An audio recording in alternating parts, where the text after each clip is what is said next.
So I'm here at the corn maze at River Valley Orchard in beautiful Keswick, New Brunswick. It's a wonderful fall day, and being at a corn maze made me think a little bit about what it's like to navigate the legislation and zoning rules for tiny homes.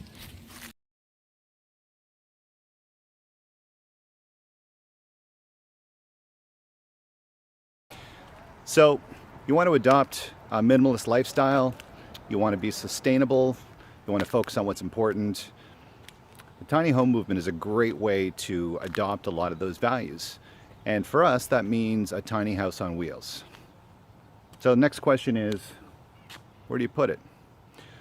Let's say you got this beautiful lot right here. Surely you can just put it right there. No. In most jurisdictions, there are zoning bylaws that mandate minimum dimensions and square footage for primary dwellings. In Fredericton, New Brunswick, where we live, that is something like 22 feet wide, 23 feet deep, and around 753 square feet. Obviously too large for a tiny home, certainly for a tiny home on wheels. So, you said primary dwelling. That must mean that if there's already a house on a lot, you can just put it in the backyard. No, it's not that simple.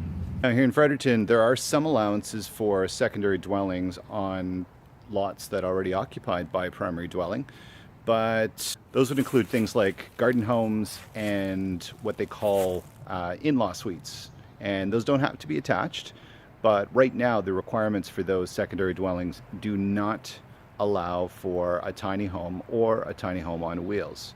So we are working with the city of Fredericton. We've met with the city planner, and we're really trying to encourage Fredericton to become a leader, to be progressive, and not be behind the curve when it comes to sustainable living. In the meantime, we're continuing to explore other options for where we can put a tiny house on wheels, and we're also looking into how to build one. We are pretty excited about the fact that the International Code Council has adopted the tiny house appendix. This adds a whole bunch of code changes for some of the nuances that come with building a tiny house, like widths for stairs and ceiling heights and egress and things like that. So as we embark on our build, we are going to take these guidelines or these codes into consideration and try and become compliant with them, to be proactive. I think that makes a lot of sense for us to do. So please follow us to keep up to date on what's going on, follow our journey, and we'll see you next time.